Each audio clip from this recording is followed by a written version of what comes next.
आपने कभी सोचा है कि सुबह उठ के जो आप न्यूज़पेपर पढ़ते हैं, वो जो न्यूज़ है उसे लिखने वाले तो आप ही के देश के हैं जर्नलिस्ट्स, पर क्या ये पॉसिबल है कि उनकी सैलरी आपके देश के दुश्मनों के द्वारा दी जाती हो? क्या आप सोच सकते हैं कि आपके बच्चे जो स्कूल में पढ़ने जा रहे हैं, वहाँ जो टीचर्स और प्रोफेसर्स हैं, वो जो पढ़ा रहे हैं वो आपके देश के दुश्मनों के एम्प्लॉयज हो?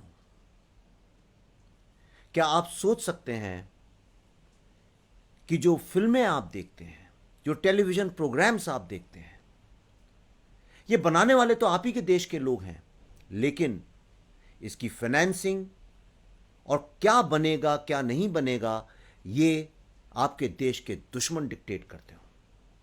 मैं आज आपको बताने जा रहा हूं किस तरह से चाइना पूरे वर्ल्ड में एक कल्चर वॉर लड़ रहा है और एक के बाद एक कंट्रीज के कल्चर को डिस्ट्रॉय करने की कोशिश कर रहा है, और सबसे ज्यादा भारत के कल्चर को। तो आइए मैं आपको यह कहानी बताता हूं। हॉलीवुड के एक बहुत 80s 90s के बहुत बड़े रोमांटिक स्टार थे, जैसे भारत में शाहरुख खान है, उससे भी बहुत बड़े, जिनका नाम है Richard gear.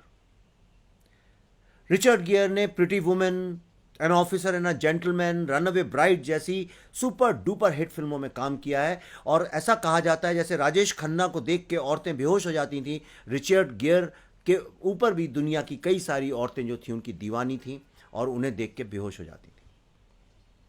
Such was his popularity. Then he committed a crime.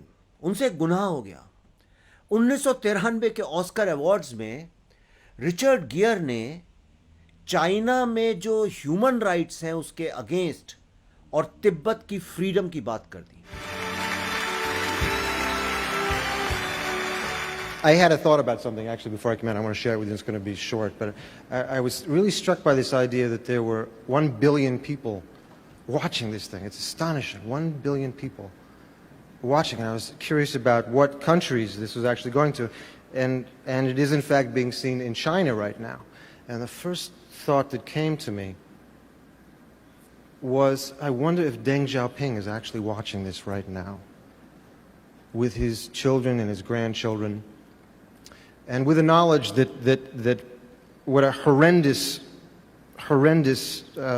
human rights situation there is in China, not only towards their own people, but to Tibet as well. And I was wondering if this kind of, if something miraculous and really kind of movie-like could happen here, where we could all kind of send love and truth and kind of sanity to Deng Xiaoping right now in Beijing, that he will take his troops and take the Chinese away from Tibet and allow these people to live as free, independent people again. So, thought, we send this thought out. बस फिर क्या था? सबसे पहले academy awards ने उनको ban कर दिया।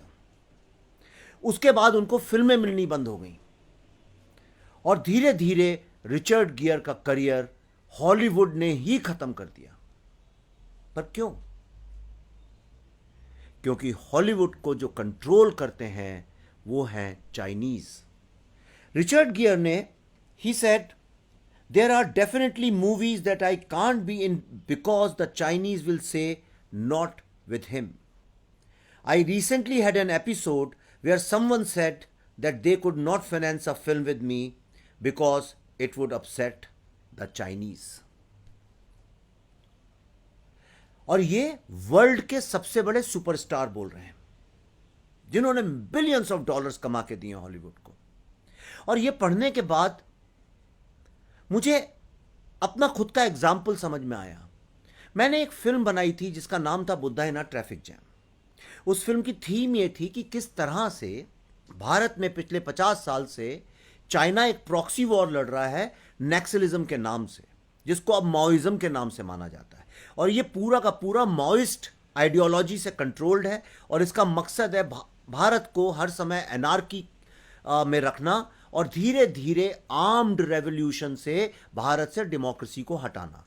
और इसलिए ये लोग भारत में भारत के स्टूडेंट्स को एम्प्लॉय करके, यूनिवर्सिटी के प्रोफेसर्स, एनजीओज, मीडिया, इंटेलेक्चुअल्स का एक नेक्सस बना के भारत के स्टूडेंट्स को यूज करके भारत के ही खिलाफ एक वॉर लड़ रहे हैं।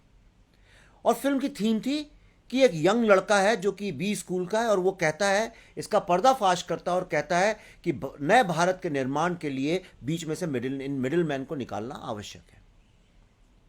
जब वो फिल्म मैंने बनाई तो पूरा का पूरा बॉलीवुड मेरे अगेंस्ट खड़ा हो गया, डिस्ट्रीब्यूटर्स, प्रोड्यूसर्स, स्टूडियोज।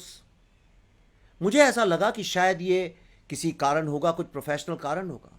लेकिन जब ये फिल्म मैंने भारत के टॉप यूनिवर्सिटीज में दिखाने की कोशिश की, जैसे जेएनयू और जादवपुर यूनिवर्सिटी, जो दोनों की दोनों पूरी तरह से माओइस्ट यूनिवर्सिटीज हैं, ये 100% यहाँ के प्रोफेसर्स माओइज्म पे बिलीव करते हैं, यहाँ के स्टूडेंट्स करते हैं। तो इन स्टूडेंट्स ने मेरे ऊपर अटैक किया, असॉल्ट किया, मेरा कंधा तोड़ा, मेरी गाड़ी तोड़ी, रॉड्स लेके आए, मेरी फिल्म की स्क्रीन फाड़ दी।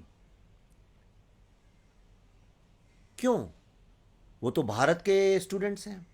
हम लोगों के आइडियोलॉजिकल डिफरेंसेस किसी और चीज पे हो सकते हैं, पॉलिटिकल पार्टीज को लेके हो सकते हैं, लेकिन भारत में Mao who killed millions of people, वो हमारी यूनिवर्सिटीज में प्रोफेसर्स पढ़ा रहे हैं, स्टूडेंट्स उस पर बिलीव करते हैं, और एक व्यक्ति जो कि राष्ट्र के हित की बात करने की फिल्म बनाता है, उसकी फिल्म को दिखाने नहीं देना चाहते हैं। मैं आपको एक तीसरा एग्जाम्पल बताता हूं। आपने एक बड़ी फेमस ग्रेविटी फिल्म देखी होगी। It's a one of the classics. It got many Oscar awards also. आपने देखा होगा ग्रेविटी फिल्म में सैंड्रा बुलक जब वो फंस जाती है, and she has to survive, what does she find? She finds a Chinese space station.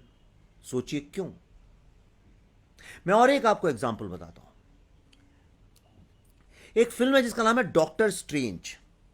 Doctor strange में ओरिजिनल फिल्म में, ओरिजिनल स्क्रिप्ट में जो बनने जा रही थी, शूट होने जा रही थी, उसमें एक main character was a Tibetan character.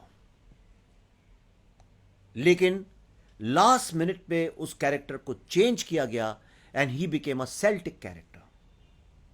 और ऐसे तमाम एग्जाम्पल्स हैं। आप सबसे आसान है, गूगल पे जाइए और सिर्फ ये टाइप करिए Chinese influence on Hollywood movies, आपको लिस्ट मिल जाएगी, films after films, some of your best most favourite films and some of the biggest blockbusters.